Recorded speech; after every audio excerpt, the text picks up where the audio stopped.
Ty, welcome back. 2-fight win streak. Great, great performance last time out. How much better does it feel to come talk to us on this after going through those kind of setbacks? Pumped to be back. Good to see that America's open and everyone's out and about. Hello, everyone.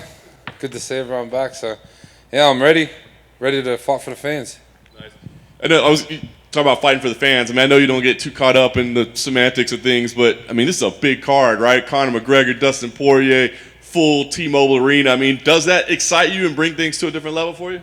Hell yeah, you know that. It's game time now. Good to hear people again. Fuck, I could just hear myself breathing in the last fights. So it'd be good. I'm excited, man. I'm ready.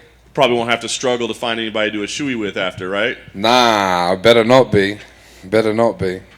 What'd you think of when they gave you this matchup? I mean, had you been watching Greg's career and his development? Did you know much about him?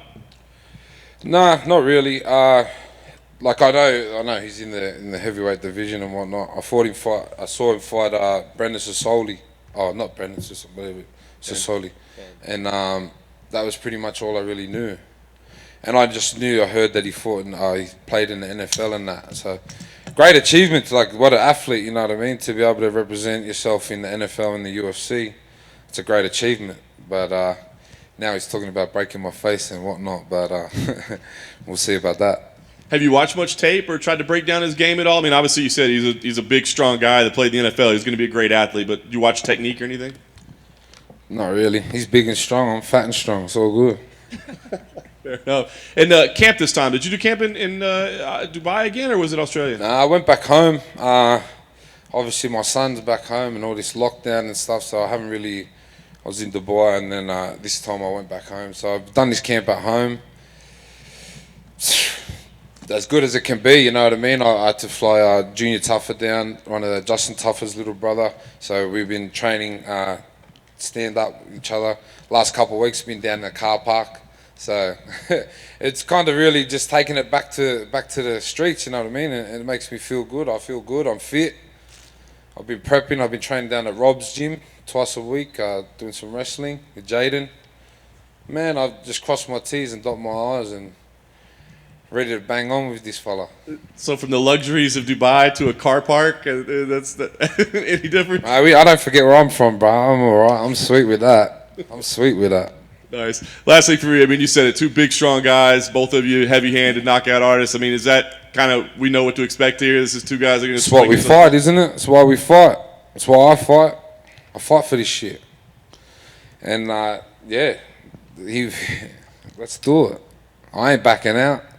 That's for sure. I never have before, and I ain't going to now. Ty, is it the plan going forward now that America's open to get back to AKA and train there? That's the plan. I've decided that I'm going to do my camps not in Australia anymore. There's nothing really there for me to reach that next level. What was it like to make that decision, to know that you're going to have to spend time away from home to really commit to this and make a career, a strong path out of this?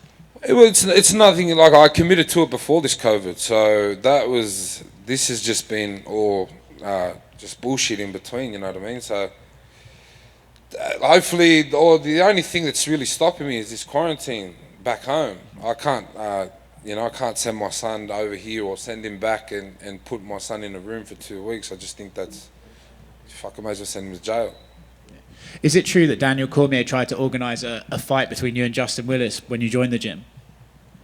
Yeah, that was the plan. Well, I wasn't gonna drop it, so I said the only way, pretty much, we're gonna see this through is if we put hands on each other. So what happened? Old Bud left the state, didn't he? It's usually what happens to people that want to trouble with me. Fair enough. Thanks, Ty. Right here, next one. You said you don't watch much tape on your opponents. Do your coaches watch tape on who you're preparing for? Hope so. Greg has said that after MMA, he wants to kind of jump into the boxing world. He himself says he has some of the better boxing in MMA. He? Yeah. Said that? Yeah. This was past Fuck fights. me dead. What's he watching? And then his last fight, it seems he gassed out in the first round pretty heavily. So is the game plan just get him out of the first? And I'm coming forward. So my pressure, everyone's seen me fight before. I can punch on for 15 minutes. This time I'm ready to punch on for 25 minutes. And now he's talking about not going to the ground. Well, fuck, let's do it. And then he is kind of a polarizing name in the States. A lot of people hate him. A lot of people, they tune in to watch him fights. Have you felt any more magnitude on your fight specifically for this fight week? What's magnitude mean? Like, have you felt more eyes on your fight knowing you're fighting Greg Hardy? Well, we're fighting on Connor's card. So this is the biggest card of the this is the hoorah. So, but this is an exciting fight. This is going to be two big fellas in the middle of the ring, and well, this is the storyline apparently. So, I'm ready. Tai, the first time I had even heard about this fight, or the idea of it, was when Hardy put on Instagram, "Hey Tai, let's bang." What was your reaction when you saw that? Well, Greg Hardy's name come up when my last opponent pulled out, and then I said yes. It was meaning I'd fight him that weekend, but then he wanted a camp or something like that. I don't know why they asked me for him. And then after the fight, they pretty much said I would fight again if I stay in America on short notice again. But they said Greg would fight and whatever. So I kind of knew that it was Greg after my last fight. So, bro, it's just a name. I don't really care. We fight, man. I'm gonna get in there and punch on regardless. I mean, that's sort of your character. So what is your actual motivation? I mean, some guys are chasing titles or chasing paydays. What do you think about when you go to accept a fight? I chase the money. I'm in this to feed my son. In this to give him a better life, In this for him not to go and do this shit and bleed for your money, I want to give him a good education and give him some stuff, I didn't really get. So, and if I got to bleed for that, well then sweet, I'm all for it. I'm trying to get on board with you mentally with the shoey thing. I mean, I'm a good hang, but it's the spitting part that really. You never see me get COVID. I told you, this is the vaccine. I've been telling you this for years. A bit of spit, does a lot. You have a story of your favorite shoey that we haven't seen, either your grossest one or your highest profile one. Yeah, I've had a few bad ones, real bad ones. 50 plus people spit. I know there's something wrong with me, but I've accepted it. Okay, final question on the shoey. When was your first, and what was the situation, please? I can't even remember. The shoey in Australia really is that's why I'm so amazed that it's become so big. It wasn't. I kind of made my grave and have to lay in it now. So, but it's just a natural thing in Australia. So it's just, what a way to get the party started and taking someone's shoe off and just, you know what I mean? It gets the blood pumping. Hey, Tai, over here on your right.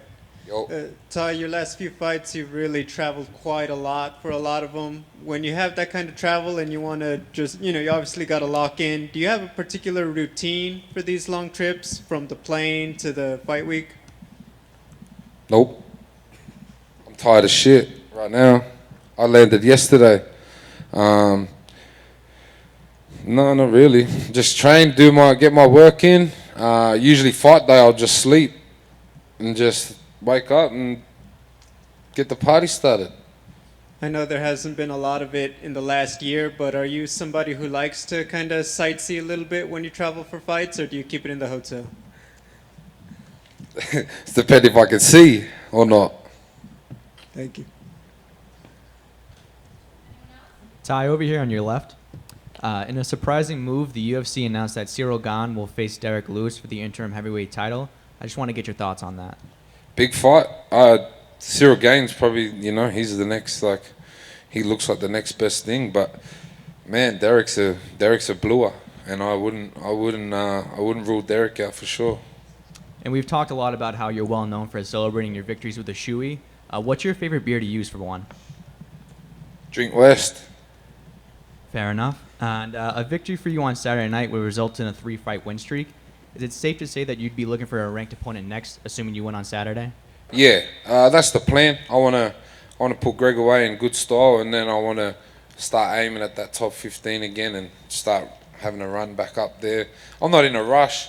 I feel I got a lot of years left in me, especially in fighting, and I'm not in a rush. Keep trying to get more money. Keep trying to feed my family. That's why I do this, man. And you mentioned that you had to stay in a car park for this camp. Can you elaborate on some of the challenges of training in Australia for this past camp? Other than the last couple of weeks, it's been fine. I've got to get all my training in. I feel fit. It was just the last couple of weeks we had to do our sparring down in the car park. So that's nothing. That's really the only thing. But other than that, it's been sweet. I'm just excited to get it over with and get to one of these pool parties. I heard Vegas is fully open again, so let's go. And last one for me. I just want to get your thoughts and prediction on the main event. Ooh, I'm a fan of both. I like both guys, but I think McGregor has to win, like to keep him up there. So we'll go McGregor. Thanks, Tai. Thank you. Hey, Ty. In the Hey. back here. Yo. You mentioned that, the shoey being an Australian tradition. I was wondering, how much, there's also a tradition in Australia, of course, of trash talk, sledging. And I'm curious how much you grew up in the sledging culture and how much you bring that to the fight game. Yeah, I'm pretty good. I'm fast off the top. Yeah. But I don't really sledge many. Like, I'm not really a sledge, am I? But it's more. Well, Titty got into a sledge with me and he fucking disappeared. So you can start if you want, but I'll go for days, months, years. Titty's still getting thrown around. What was the sledging culture growing up? Oh, Australia, we're good for it. We're off the top. You have to be good, or that's kind of our personality, you know what I mean? We're in it for a laugh. It's good to have a laugh, and that. I suppose if you get a bit cut, you're gonna have you'll have a hard time growing up in Australia. That's for sure. Right on. Hey, Ty, can I ask you to expand a little bit on when you're flying into Las Vegas, and this is the first fight card, UFC fight card here in Vegas with a full house, T-Mobile Arena on this card. Can you kind of expand on your thoughts, your feelings of being here in Vegas, fighting on this card, what it means to you, and just the significance of this, being back? Excited. I was there for Mark's fight against Brock Lesnar at T-Mobile Arena, and I walked out with him, and I felt that, you know what I mean? I felt that energy, and that's not you. That's not you walking out yourself. So I'm real excited to feel that energy from the people and the crowd, man. It gives me that spark, you know what I mean? It makes me want to go out there and fucking get it on. So I'm excited, I'm pumped. Ready for the crowd, man. I'm ready for the people to be back. Any more questions? Thank you all. Thank you.